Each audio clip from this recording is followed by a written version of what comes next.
devido a uma pesquisa feita pelo Eurípides Fundes, a comunidade ela surgiu em 1844, aproximadamente, não é uma data exata, por conta de uma busca de escravos, né, que eles faziam na comunidade. Então essa data está registrada em livros que já existia pessoas morando na comunidade nessa data de 1844. Murumuru tem aproximadamente 175 anos e é uma comunidade quilombola localizada na região do Planalto Santareno, a 45 quilômetros da sede do município de Santarém e a 12 quilômetros da margem direita da PA 370, rodovia Curuaúna, e faz fronteiras com as comunidades de Murumurutuba e Tiningu. O percurso para chegar no Murumuru pode ser feito por via fluvial ou terrestre. Começando pela origem do nome Murumuru, Murumuru é uma questão de uma palmeira, né, que na época dos mais antigos tinha bastante a palmeira murumuruzeiro. Então, por conta disso, eles colocaram o nome de Murumuru. Só que antes, muito antes do nome de Murumuru, tinha um outro nome que era chamado de Cuiabá. E só depois se oficializou o nome Murumuru.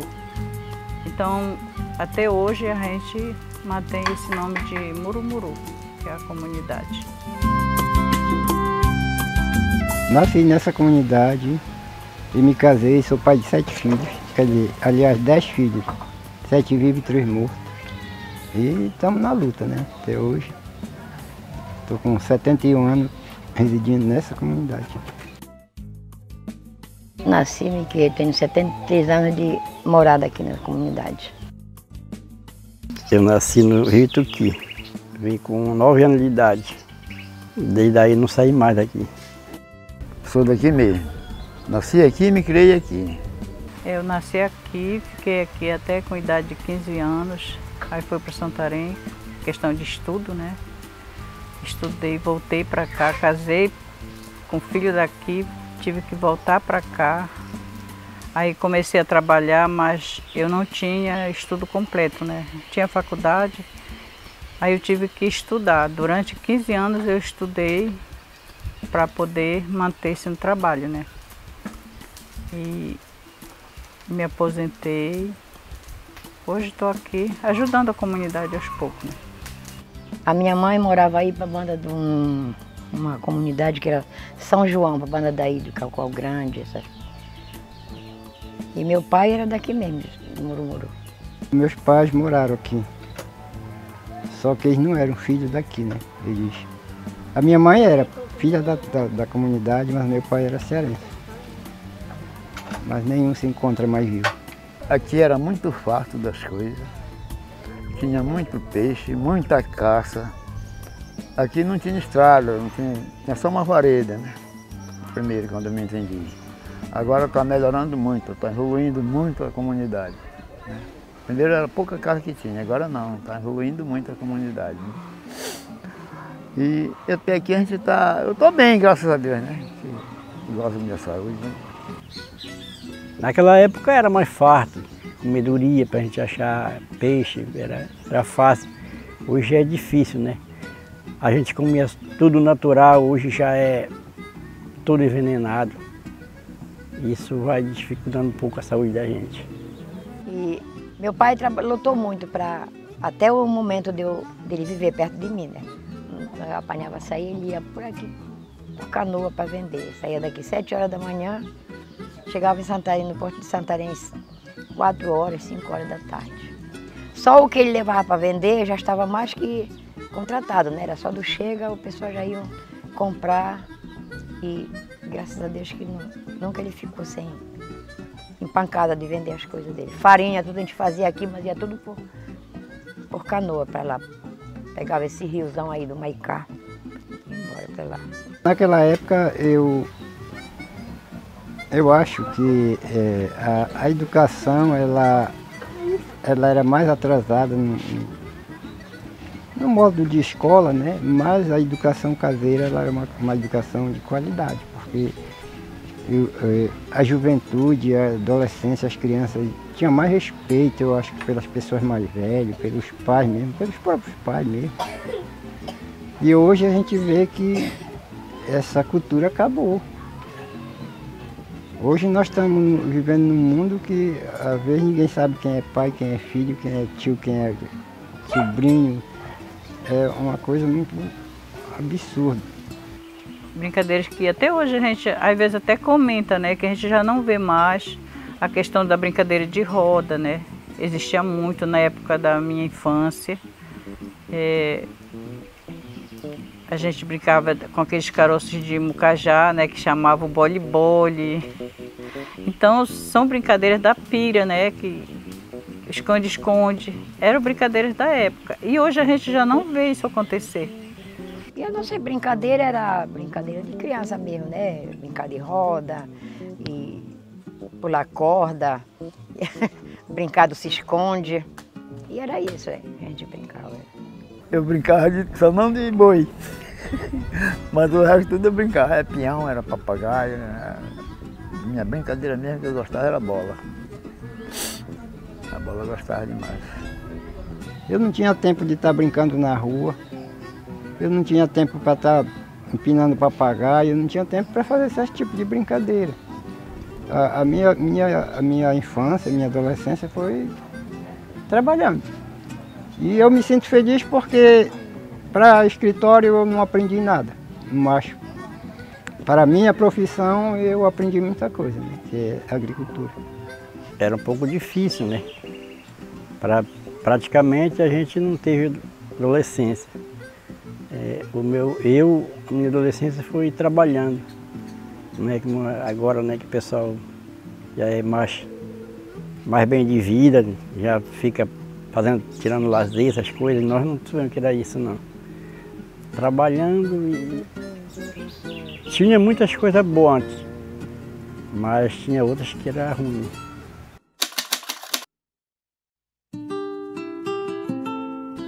No tempo de escola é que a nossa professora, até dá até uma graça, ela lecionava 2 semanas, uma semana ela passava para a cidade. Mas mesmo assim, né, porque nós estudamos o ABC, a cartilha, para poder chegar no primeiro. Né, como agora, né, com 7 anos já está nas leituras maior. E eu me senti, eu saber por causa de todas essas coisas. E o meu pai ia para a cidade, a gente apanhava muito açaí. E aí meu pai ia para a cidade, ele trazia aqueles ABCzinhos, tabuada que tinha. Aí nós gostávamos de ver aqueles livrinhos e rasgava para ele tornar a comprar. Eu estudei só uns meses, mas eu não aprendi nada, só aprendi a assinar meu nome mesmo.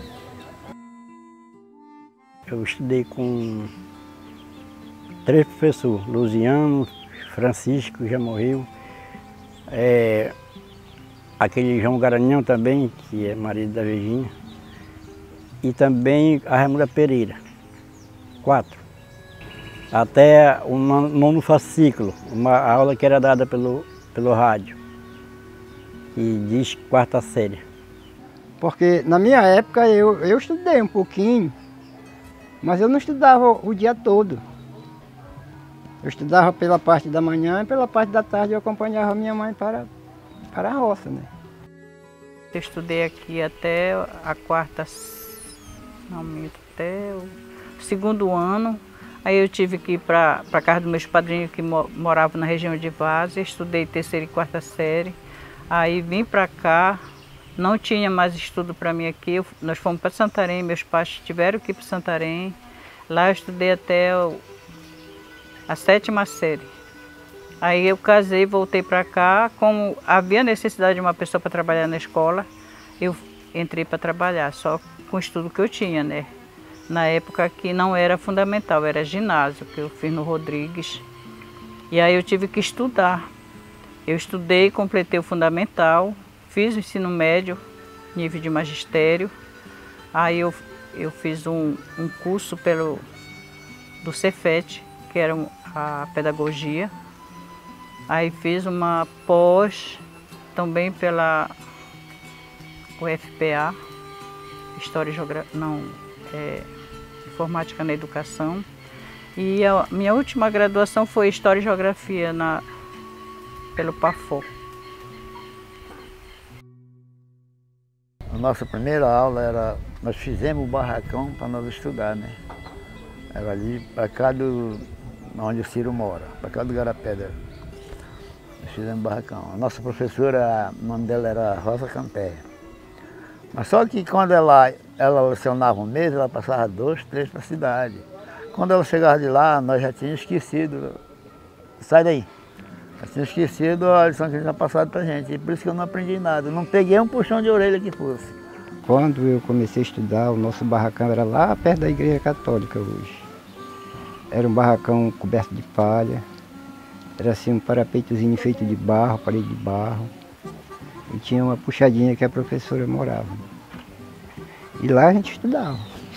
Na época não tinha diretora, na época não tinha pedagoga, não tinha secretária, não tinha nada. Só tinha professora mesmo e uma palmatória. A merenda escolar era nós que levava de casa quando tinha. Um ovo frito, um ovo cozido, uma palma de banana, uma coisa assim. A nossa merendeira era uma latinha de gado de leite ninho. O nosso caderno era papel maço comprado, dobrado em folha, costurado e feito o caderno. A nossa mochila era uma saca plástica para não... por causa da chuva, né? E a gente ia alegre, satisfeito. E graças a Deus a gente venceu. Foi um período assim que marcou muito, né? As diferenças de tempo.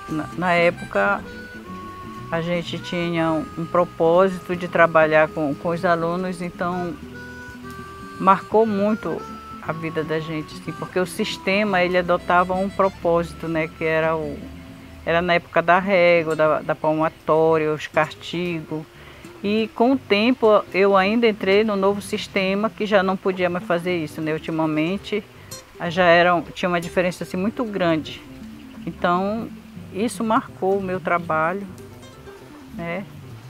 E hoje às vezes eu vejo até alunos assim que eles falam, professora, a senhora era muito rígida. Eu digo, mas era o sistema que era, né, que exigia que a gente fosse assim. Hoje o sistema já tem um outro propósito, né, que os alunos já são tratados muito diferente da época que eu comecei a trabalhar. Nós temos dois movimentos muito fortes aqui dentro da comunidade. Temos diversos, mas dois, principalmente os dois, são muito fortes. O primeiro é a festa da padroeira, né? Que é agora dia 7 de setembro. Isso aí um mês antes reúne, programa as coisas, tudo bem bacana. Cada grupinho fica com um tipo de trabalho para fazer, para assumir. A história daqui era que o povo trabalhava nas matas, né? E um dia eles se perderam para ir para o mato e fizeram um pedido para que Nossa Senhora guiasse eles para achar o caminho, que os índios já estavam invadindo eles na mata. Aí, em viagem, eles acharam um pedaço de, acho que era barro, um negócio tipo uma imagem. E aí, como eles tiveram a boa atenção de varar para procurar a estrada, para encontrar, aí eles pegaram aquela coisa, com material, e levaram para a cidade e aí procuraram como poderia fazer aquilo. Aí eles fizeram e as pessoas que foram perdidas colocaram o nome da imagem Nossa Senhora da Guia. É a nossa padroeira aí. E até hoje aí eles estão, e o movimento que se encontrava aqui era o festival dela, que foi feito pelos antigos, que já se foi, né? Eles agiam bem, eles faziam a festa, era a missa, 2 dias de missa. E a festa que eu ia quase uma semana, o pessoal dançando aí, comendo, o pessoal doava o gado para dar o almoço. E assim foi construindo, e até que ficou a gente cuidando da festa daí da Santa. E o outro é o Festival do Açaí. E também é um movimento que chama muita atenção da população, não só da comunidade, mas como das outras comunidades vizinhas, mesmo de Santarém.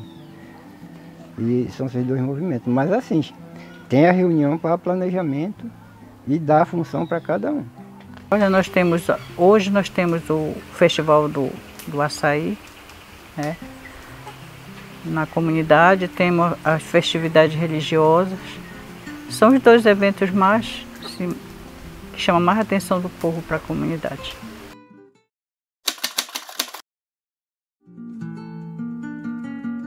Logo de início, a comunicação aqui era difícil, era por mensageiro, chamava-se mensageiro.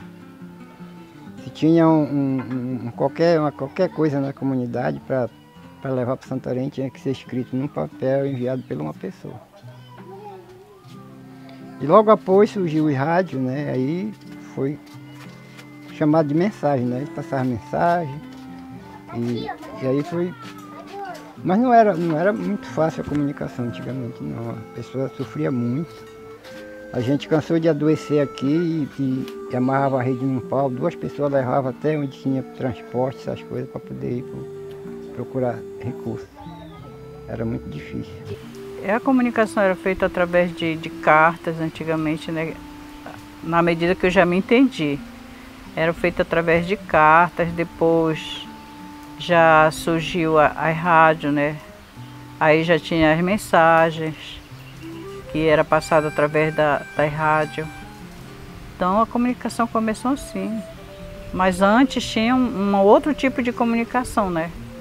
Que era feito por via marítima, através de barcos, quando ainda não havia o transporte terrestre. Hoje realmente nós estamos no céu aberto, nós temos telefone, nós temos rádio, nós temos televisão, nós temos transporte à vontade, temos 2 ônibus de linha, temos moto, temos carro particular. Quer dizer, hoje já temos até ambulância no posto, quer dizer, uma coisa que melhorou muito e está melhorando. E a esperança é cada vez melhorar mais. Né? Nós temos a associação, né, de remanescentes de quilombo, que é a ARC. Então, através dela, nós temos o representante, que é o presidente, e a gente reúne mensalmente e, através das reuniões, a gente fica sabendo das coisas que estão acontecendo e que a gente pode participar. Antes não tinha associação. A associação ela surgiu em 2007, né, no mês de julho, dia 12 de julho de 2007, foi quando surgiu a formação da associação. Antes tinha o presidente, que também tinha quase a mesma função da associação. A gente não reunia mensalmente, mas a gente reunia de vez em quando era necessário. Porque tinha o presidente, tinha toda aquela presidência, né, o secretário, o tesoureiro, sempre aconteceu. O senhor pesca? Pesca. O que o senhor acha da construção do Porto da Embrapes? Ah, rapaz, ela vai tapar o Maicá? Eu acho que eu não sou de acordo com tapar o Maicá. Não sou de acordo com tapar o Maicá, não. O Maicá, ele entra e sai, e se tapar o Maicá, aí não tem saída para nada, nem para os peixes, né? Aí não tem condição um negócio desse. Eu não acho de acordo tapar o Maicá. Vai ser uma coisa triste para nós aqui, com certeza. Porque eles vão fazer uma coisa lá que a gente já sabe aqui, que vai dificultar essas passagens de barco, de pequeno, de canoa, como a gente anda. Isso não vai poder mais andar, só se for de canoa grande, barco grande. E aí a maioria dos ribeirinhos só tem canoa pequena. Isso vai ser uma coisa triste para nós aqui. Porque a gente vê assim, que se vir essa é tipo um cais, né? Aí prende a água, a gente vamos ficar tudo no sujo, porque eles querem fazer não sei por onde é. E a gente, o nosso acordo foi não aceitar, a maior parte, né? Não sei o restante do povo aí, porque já ali na Perema, já tem aquela, com perdão da palavra de eu falar, aquela porcaria ali, né, que quando chove, desce tudo, que nós já estamos comendo besteira podre. Porque vem para a água e a água, os peixes avançam aí no que desce, e aí nós já estamos comendo imundície. Aí a gente não é muito de acordo que tivesse esse negócio desse embarque. Olha, é um problema sério, a gente fica até assim preocupado, né? Porque o governo fala tanto em preservação e conservação, mas eles implantam esse porto aí que vai prejudicar justamente o nosso rio, né? Nós já temos um problema muito grande que é a questão do lixão, né? O lixão, ele já tem uma parte do rio poluída e provavelmente daqui com o tempo a gente não vai poder nem comer os peixes mais aqui do rio Maicá. Então são problemas muito sérios, porque com a implantação desse porto, aí vai trazer mais problemas, né? Águas que os navios trazem de outros países, né? E joga no nosso rio. Então é uma questão muito, muito complicada. E a gente percebe assim que parece que o povo pequeno, ele não é visto como ser humano, né? Os nossos governantes, as pessoas que têm o poder na mão, eles não olham o povo, principalmente o povo do interior, eles não olham com carinho não, eles não se preocupam com o estado de saúde das pessoas do interior. Isso acontece muito, né, e a gente percebe assim a grande discriminação, que eu acho que isso até faz parte da discriminação do povo do interior. A luta não vem de hoje, que a gente vem lutando, não só as comunidades quilombolas, como as outras comunidades indígenas, mesmo as comunidades tradicionais, ribeirinhas, a gente vem lutando contra esse porto, porque a gente sabe que esse porto vai trazer benefício para as pessoas de grandes rendas, mas para as pessoas de pouca renda, de baixa renda, isso vai trazer um problema muito sério, porque a nossa fonte, da onde tiramos o nosso alimento, é o rio Maicá. E isso aí com certeza vai ficar poluído. E se o rio Maicá ficar poluído, os peixes vão ficar poluídos. E se os peixes ficarem poluídos, quem comer os peixes também vai sofrer, não tem jeito, né? Então é muito triste essa situação e a gente não sei como combater, só o Papai do Céu mesmo. Quando eu era criança, eu me lembro, pequeno, de 9 anos para cá, eu me lembro. Era mais fácil, como eu falei para vocês, era mais fácil as coisas. A gente tem na lembrança, o meu pai ia pegar peixe graúdo, tambaqui, pirapitinga, pirarucu. Esse era o peixe que eles pegavam, esse negócio de aracu, pacu, esses peixinhos, eles não faziam questão não. Eu hoje me lembro muito disso. E se a gente quiser comer um pirarucu, já tem que comprar lá em Santarém, como a gente tem feito muito aqui. Isso me faz lembrar, né? Muito. Porque vai proibir a gente aqui, olha, a gente viaja de canoa para a cidade, de motor. No tempo que eu comecei a me entender aqui, a gente viajava de canoa para a cidade. Vela, quando não era de remo. Mas se tapar, por onde a gente vai passar? O pessoal que mora aí para baixo, para onde vai passar? Não tem por onde passar não. É porque se eles cobrirem aqui, empatar essa parte aí já vai ficar ruim para nós. Porque não vai ter mais o peixe aqui perto, não vai ter mais. Aí a gente já vai usar talvez só comprado mesmo. E aqui favorece. O pescador vai ali, não agora porque está difícil, um pouco, mas ainda pego. Vai ali, vai de manhã, quando é meio-dia já vem voltando com peixe. E aí a gente come um peixe sadio. Não bem por causa essa coisa da perema, que espalhando numa parte, aí espalha no outro, porque a água vem descendo. Ela cai aí no Maicá, vai de lá e desce para cá. Olha aqui, o Lago do Maicá representa tudo para nós aqui. É a fonte de tirar nossos alimentos, é daí. E daí para frente a gente não vai conseguir mais fazer isso. Com certeza. O senhor se considera quilombola? Sim, senhora, eu com muito orgulho. Olha, eles dizem que os pretos são quilombolas. Né? Eu estou no meio também.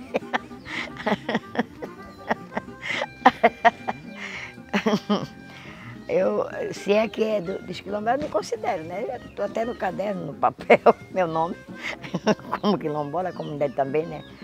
Meus ancestrais eram negros, por parte da minha avó, né? A minha avó paterna, ela era de origem africana. Só que O meu avô paterno também, ele já era de origem indígena. A minha mãe também era de origem indígena, quer dizer, eu tenho essas duas etnias que correm pelo sangue, que correm pela veia, o sangue corre pela veia.